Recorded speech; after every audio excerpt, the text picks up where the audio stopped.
능력의 말씀으로 만물을 붙드시며, 세 번째 공명, 두 번째 말씀으로 붙잡으신다, 말씀으로 이기게 하신다는 제목으로 말씀을 전하겠습니다. 이 모든 물체는 자신의 고유 진동수 웨이브가 있답니다. 외부로부터 동일한 진동수의 자극이 주어질 때 진동이 폭등한답니다. 그걸 공명이라고 한대요. 자연계에도 적용이 되고 사람이 만든 성이나 다리, 브릿지에도 적용이 됩니다. 그리고 사람에게도 적용이 될 수 있습니다. 사람 안에도 고유의 진동수라 말할 수 있는 과거의 상처든 자존심이든 호기심이든 죄성, 본성이 있습니다. 마귀가 거기에 틈을 타려고 할 수 있어요.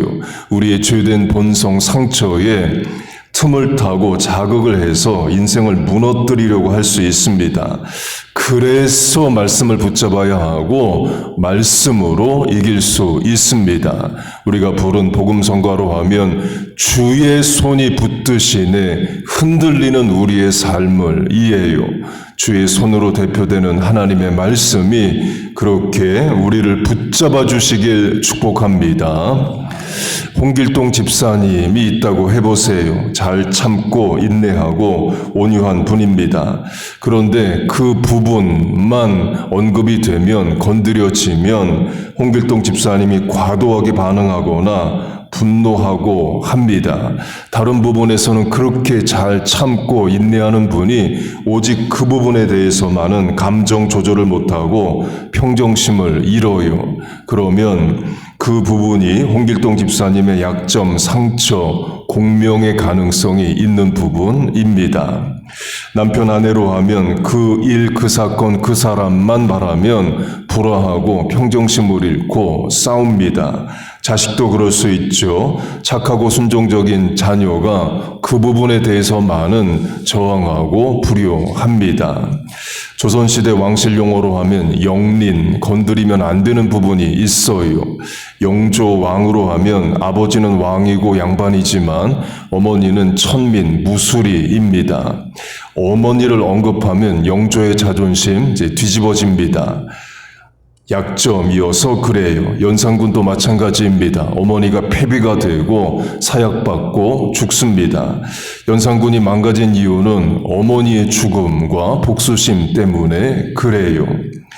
한국에 우리들 교회란 교회가 있습니다. 그 교회는 교인들이 간증을 공개적으로 하는데 일반적으로 할 수 없는 자기 고백을 합니다. 그러니까 유튜브에까지 올라가 있습니다. 내용은 남편이 바람을 피워요. 아버지가 첩을 두고 살아요. 이런 내용입니다. 물론 예수 믿고 회개하고 극복했다로 끝을 냅니다. 그래도 보통 교회가 못하는 간증이죠. 물론 모든 교회가 그렇게 해야 되는 것은 아닙니다. 특별한 교회이에요. 전에 그 교회 간증을 유튜브로 들었습니다. 2명의 여자 권사님이 나와서 간증을 했습니다. 첫째는 본인이 태어나 보니까 첩의 딸인 거예요. 엄마가 첩인 겁니다. 거기서부터 오는 자존감 상실, 반항심, 탈선 등의 간증을 했습니다. 두 번째 권사님은 아버지가 첩을 두고 살아서 둘째 엄마 때문에 또 첩의 자녀들과의 갈등 때문에 어려웠던 인생을 간증했습니다. 물론 두 분 다 예수 믿고 용서하고 회복하고 극복했으니까 간증을 한 거죠. 만약에 예수 믿지 않았다면 어머니가 첩인 것에 대한 분노, 아버지가 첩을 두고 살아서 엄마가 흘렸던 눈물에 대한 분노로 인생을 파괴적으로 살았을 겁니다. 또는 그걸 감추고 숨기고 살았을 거고 드러날까봐, 누가 알까봐 불안한 마음으로 살았을 겁니다. 그 두 권사님의 진동수에는 첩과 관련된 일이 있습니다. 그 부분을 누가 건드리면 폭발하는 거예요. 그런데 예수 믿고 이기고 용서하고 회복이 된 겁니다. 도리어 전 세계에 공개되는 유튜브에 올라가기까지 이야기를 하면서도 평정심 무너지지 않고 자존심 더 이상 상하지 않고 예수 믿고 이겼다를 간증을 해요. 본문으로 하면 원래는 망가져야 되는 인생입니다. 함부로 살아야 되는 인생이에요. 그런데 예수 믿고 하나님의 말씀이 그들의 인생을 붙잡고 계신 겁니다. 그걸 나와서 간증을 했어요. 복음서를 보면 예수님을 죽이려 드는 두 부류가 있습니다. 바리새인과 대제사장입니다. 마태복음 12장을 보면 바리새인들이 예수를 어떻게 죽일고 의논하니, 마가복음 3장 바리새인들이 어떻게 예수를 죽일까 의논하더라. 교집합은 안식일입니다. 이유는 예수님이 당시 유대인들이 지키던 안식일법을 안 지키셔요. 마태복음 12장을 보면 예수님의 제자들이 안식일에 밀밭에 들어가서 미리삭을 까서 먹습니다. 당시 유대인들의 안식일 법으로 하면 안 돼요. 당신의 제자들이 안식일에 하지 못할 일을 하나이다. 성경시대도 그렇고 지금의 주의시들도 그렇고 안식일에 하면 안 되는 규정들이 있습니다. 그중 하나가 열, 히트를 발생시키는 거예요. 열이 나는 것은 안 됩니다. 성경에 do no work, 일하지 말라는 말씀만 있는데 유대교에서 또 바리새인들이 랍비들이 그럼 일을 안 한다는 게 뭐냐의 적용점을 가르치면서 열을 발생시키면 안 된다를 강조했습니다. 밀 껍데기를 제자들이 까먹는데요. 밀이 껍데기 안에 있죠. 그 밀 껍데기를 벗기는 방법은 손으로 비비는 겁니다. 손으로 비비면 작지만 미열이 발생을 하죠. 그래서 안 되는 겁니다. 지금으로 하면 안식일에 유대인들 전등 스위치 온 안 합니다. 열을 발생시켜서 그래요. 그래서 안식일이 되기 전에 필요한 전등을 다 켜놓습니다. 예를 들어 안식일 시작하는 시간 전에 리빙룸, 거실에 전등을 못 켜놨다. 그러면 컴컴한 대로 안식일을 지내는 겁니다. 심지어 안식일에는 엘리베이터 버튼도 안 누릅니다. 1층, 5층 누르지 않아요. 그래서 주의시가 많은 큰 병원에 간호사, 환자, 의사, 주의시 많은 병원에서 안식일이 되면 세버티컬 엘리베이터, 안식일 전용 엘리베이터가 따로 운행됩니다. 버튼 안 눌러도 몇 층마다 무조건 서는 엘리베이터이에요. 주의시들 버튼 안 눌러도 되게 하기 위함입니다. 그러면 목사님, 안식일에 전자레인지, 천연가스, 불, 겨울에 히팅은 어떻게 하나요? 그건 해도 됩니다. 생존과 관계되는 열은 해도 돼요. 그리고 요새는 안식일에 핸드폰 앱 버튼 눌러도 됩니다. 엘리베이터 버튼은 누르면 안 되지만 앱 버튼은 눌러도 됩니다. 그 랍비들이 지금도 안식일의 규정을 정해놓고 강조하고 있습니다. 하물며 성경시대이겠어요. 그렇게 안식일에 예수님의 제자들이 밀 이삭을 비벼서 까먹습니다. 바리새인들이 안식일에 하지 못할 일을 하나이까로 예수님을 비난합니다. 그러자 예수님이 애들이 배고파서 그랬다 이렇게 답을 안 하시고 내가 인자는 안식일의 주인이라 곧 안식일의 주인이 예수님이시다라고 말씀을 하십니다. 당연히 바리새인들은 제자들이 미리삭을 까먹은 것도 인정을 못하고 예수님이 안식일의 주인이다도 인정을 안 합니다. 그리고 똑같은 날 예수님이 회당에 들어가셔서 손 마른 자의 병을 고쳐 주십니다. 유대인들의 안식일법에 의하면 안식일에는 치료를 하면 안 돼요. 그런데 예수님이 환자를 고치십니다. 그러자 바리새인들이 어떻게 예수를 죽일고를 의논합니다. 마가복음 3장도 마찬가지입니다. 예수님이 안식일에 손 마른 자를 고치시자 예수님을 죽일 방도를 찾더라 의논을 해요. 곧 바리새인들에게 진동수, 건드리면 폭발하는 부분은 안식일입니다. 예를 들어 예수님이 안식일이 아닌 다른 날 병자를 고치신다 그러면 바리새인들은 예수님을 죽이려 들지 않습니다. 이유는 구약 성경을 보면 기적을 일으키는 선지자들이 있습니다. 엘리야, 엘리사가 대표적이죠. 예수님이 기적을 행하는 선지자구나 바리새인들 인정할 수 있습니다. 싫어하면서 인정은 해도 예수님을 죽여야겠다는 생각은 안 할 수 있습니다. 그런데 예수님이 바리새인들이 정한 안식일법을 어겨요. 그러면 죽여야겠다가 되는 겁니다. 동물의 왕국으로 비유하면 바리새인들의 영역 테러토리가 있습니다. 예수님이 바리새인의 영역이 아닌 부분에서 기적을 행하시고 말씀을 전하신다면 바리새인들 크게 생각을 안 할 수 있습니다. 그런데 예수님이 바리새인들이 지켜나가는 영역에 침투를 하십니다. 유지하고 또 관리하는 안식일법을 지키지 않으셔요. 그러면 죽이고 싶은 겁니다. 대제사장도 마찬가지입니다. 대제사장도 이건 내 영역이야. 건드리면 폭발하는 부분이 있습니다. 성전입니다. 마가복음 11장을 보면 예수님이 성전에 들어가셔서 성전의 제물, 소양, 염소, 비둘기 파는 자들을 쫓아내시고 환전상의 상을 엎어버리십니다. 그리고 짐승들 채찍으로 때려서 전부 다 성전 밖으로 다 내보내셔요. 그러니까 all of them, 모든 짐승을 다 내보내십니다. 그 말은 그날 성전의 기능이 마비됐다를 말합니다. 예수님 당시는 로마 식민지여서 로마의 동전이 쓰였습니다. 데나리온이 로마 동전이에요. 로마 동전에는 로마 황제의 얼굴이 있습니다.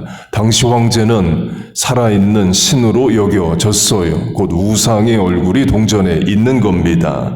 그래서 성전에서는 로마 동전을 쓸 수가 없었습니다. 성전에서 또 유대인들만 사용하는 세겔, 쉐켈이란 동전이 따로 쓰였습니다.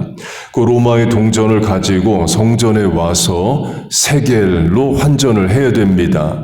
당연히 환전 수수료가 발생을 하죠. 당연히 대제사장에게 이득이 됩니다.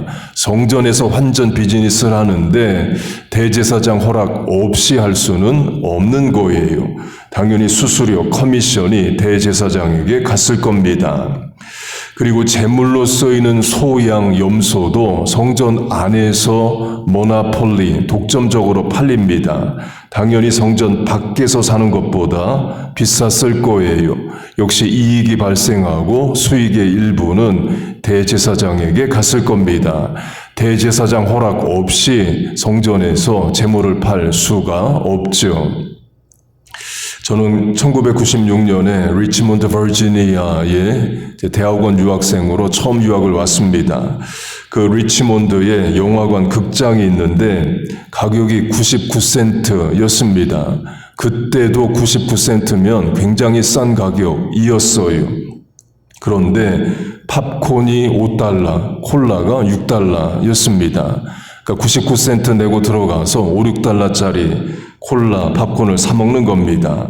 밖에서 콜라 사 먹으면 그 가격 안 줘도 되죠. 그런데 그 안에서는 콜라가 $5, $6이었습니다.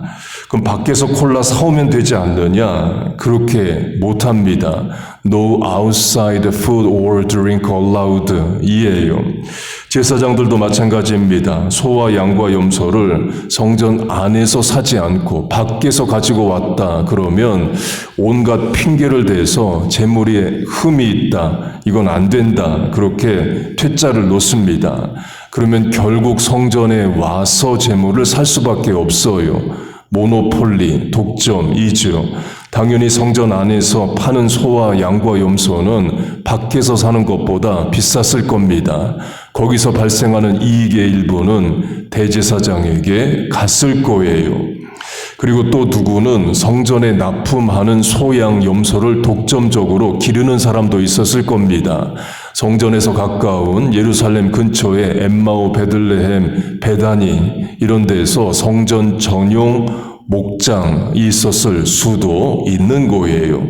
곧 대제사장이 성전 안에서 엄청난 비즈니스를 하고 있습니다. 환전과 제물 판매이에요. 그런데 예수님이 그걸 건드리십니다. 환전상의 테이블을 엎으시고 제물로 팔려야 되는 짐승을 다 쫓아내셔요. 그러면 대제사장은 예수님을 죽여야겠다가 됩니다. 대제사장 입장에서는 예수님이 안식일에 병자를 고치든 말든 크게 상관 안 할 수 있습니다. 갈릴리에서 기적을 행하든 많은 사람을 모아놓든 무리를 걷든 상관없을 수 있어요. 그러나 성전 비즈니스는 방해하면 안 돼. 일 수 있는 겁니다. 결국 예수님을 죽입니다. 하나님께 큰 죄를 지어요. 바리새인과 대제사장들이 왜 그랬냐? 본문으로 하면 말씀을 붙잡지 않아서 그렇습니다. 자기들의 전통, 장로의 유전, 트러디션과 자기들의 이익을 붙잡아서 그래요. 말씀이 아니라 자기들 것을 붙잡습니다. 결국 그 결과는 이 땅에 오신 하나님의 아들을 죽입니다. 말씀을 더 잘 지키겠다고 여러 규정을 만든 바리새인들이 하나님의 아들이요 요한복음으로 하면 이 땅에 오신 말씀인 예수님을 죽이고 누구보다 하나님을 더 잘 섬긴다는 대제사장이 하나님의 아들을 죽입니다. 그런데 우리도 그럴 수 있어요. 세상에서 우리가 사업이나 직장 생활할 때 누가 내 이익을 침해한다 그러면 세상 사람과 똑같이 반응할 수 있습니다. 교회 안에서 누가 내 자존심 건드린다 그러면 성도의 자세를 잃어요. 설교 시작에 강조한 엄마가 첩이고 또 아버지가 첩을 두고 산 분이 교회에 있다라고 하면 내가 첩의 자식이라는 소문이 어느 날 퍼집니다. 자식에게도 말을 안 했는데 어떻게 그런 소문이 났을까? 그러면 그 분 뒤집어집니다. 믿음, 신앙, 인격 다 무너져요. 교회에서 말 함부로 하고 자세 흐트러집니다. 마귀 기뻐하고 귀신들 잔치하고 목사님 속상해서 울고 그럽니다. 뭘 강조하느냐? 말씀에 붙잡혀 있지 않으면 세상의 말에, 세상의 가치관에, 내 자존심 상하는 말 한마디에, 마귀의 유혹에, 죄성을 건드리는 일에 무너집니다. 죽고 살 일 아닌데 자존심 부리고 고집 부리고 그러다 부모와 의상하고 자식과 의절하고 그래요. 후회할 일 하게 합니다. 어제 강조한 사울왕이 그랬습니다. 하나님께 불순종해서 버림받는 자가 자기 명예는 챙깁니다. 장로와 백성들 앞에서 나를 높이사 honor me를 추구합니다. 끝까지 자존심 챙깁니다. 그리고 하나님께 버림받고 자살하여 죽는 인생이 됩니다. 마귀 승리한 거죠. 이스라엘의 첫 번째 왕을 우리가 망쳤다. 귀신들 잔치했을 겁니다. 에덴 동산으로 하면 첫사람 아담과 하와를 범죄하게 했다. 마귀는 기뻐했을 겁니다. 그렇게 마귀가 우리를 미혹하고 흔들고 망치려 듭니다. 그걸 어떻게 감당하고 이겨내느냐? 사람의 의지나 인격 수양으로는 못합니다. 첫사람 아담과 하와도 못했고 첫 번째 왕 사울도 못했습니다. 그리고도 사람은 길게 살아야 90년, 100년밖에 못 살죠. 마귀와 귀신은 창세 이후 지금까지 수천 년이 넘도록 사람을 유혹하고 넘어뜨리는 방법을 압니다. 곧 사람은 마귀를 못 이깁니다. 그러나 하나님은 이기십니다. 예수님은 이기셔요. 말씀이 이기게 합니다. 여러분 믿습니까? 예수님이 그 본을 보여주십니다. 마태복음 4장과 누가복음 4장에서 마귀의 유혹을 예수님이 모두 다 세 번 다 기록된 말씀, 신명기의 말씀으로 물리치셔요. 예수님은 하나님으로 하나님의 아들로 꼭 성경 인용을 안 하셔도 됩니다. 그러나 성경을 인용해서 귀신을 물리치십니다. 이유는 카피 지저스, 예수님을 따라하라는 거죠. 내 인격이나 신앙 의지로 하는 게 아니라 기록된 말씀으로 마귀를, 죄의 유혹을 물리치라는 겁니다. 말씀이 이기게 만들어요. 계시록 12장이 그걸 말합니다. 큰 용이 내쫓기니 옛뱀 곧 마귀라고도 하고 사탄이라고도 하며 온 천하를 꿰는 자라. 그가 땅으로 내쫓기니 우리 형제들을 참소하던 자가 쫓겨났고 말씀으로 그를 옛뱀 마귀 사탄을 이겼으니. 갈라디아서 5장의 전신갑주 풀 아머로 하면 공격용 무기인 칼을 말씀이라고 합니다. 성령의 검 곧 말씀을 가지라. 말씀이 있어야 마귀를 이기고 물리친다는 겁니다. 이게 추상적인 게 아닙니다. 지극히 구체적 인고예요. 전에는 부모님이 배우자가 자녀가 그 문제 언급되면 이성을 잃고 분노하고 평정심 잃고 그랬습니다. 그런데 어느 순간부터 그걸 이겨냅니다. 어떻게 그럴 수 있었느냐? 말씀이 그 인생을 붙잡아서 그 인생이 말씀을 붙잡고 있어서이에요. 전에는 그 유혹에 늘 넘어졌습니다. 그러나 이제 넘어지지 않습니다. 죄를 이기고 살아요. 어떻게 그럴 수 있느냐? 그가 말씀을 붙잡아서 말씀이 그 인생을 붙잡아서이에요. 말씀이 죄를 이기게 합니다. 본문도 그걸 말합니다. 능력의 말씀으로 만물을 붙드시며 죄를 정결하게 하는 일을 하시고, 여러분 믿습니까? 우리 한번 같이 읽겠습니다. 시작. 능력의 말씀으로 만물을 붙드시며 죄를 정결하게 하는 일을 하시고, 할렐루야. 그래서 새벽 설교든 주일 설교든 성경 읽기든 여러분 한 문장이라도 한 단어라도 늘 붙잡는 말씀이 있기를 바랍니다. 이 새벽에도 말씀 붙잡고 오늘 세상에 나가서 이기고 승리하세요. 그렇게 말씀이 우리를 붙잡아 주시고 이기게 하시기를 주의 이름으로 축복하고 축원합니다. 아멘. 우리 주여 한번 부르고 주신 말씀 붙잡고 같이 기도하겠습니다. 주여 하나님 아버지 감사합니다. 오늘도 주의 전에 나와 기도하게 하심을 감사합니다. 하나님 이번 가을 학기에 은혜를 내려 주옵소서. 하나님 남은 4개월 하늘의 문을 여시고 은혜와 복을 내려 주옵소서. 가정의 대인관계에 학업의 생업의 직장에 하나님 은혜와 복을 내려 주옵소서.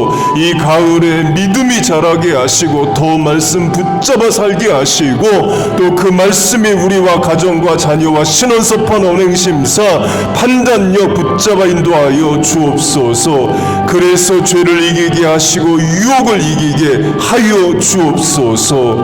하나님 아버지 이 아침에도 삶의 문제와 고민과 계획을 가지고 나왔습니다. 병든 인생의 치유를 간구합니다. 모자란 인생이 채워주심을 구합니다. 늦어진 인생이 선착케 하심을 간구합니다. 무너지고 넘어진 인생이 일으켜 세우시고 회복케 하심을 간구합니다. 하나님 살아계심을 믿습니다. 능력의 말씀을 믿습니다. 주여 우리가 그 하나님을 믿고 말씀을 붙잡아 간구하오니 들으시고 응답하여 주옵소서. 살게 하시고 되게 하시고 치유케 하여 주시옵소서.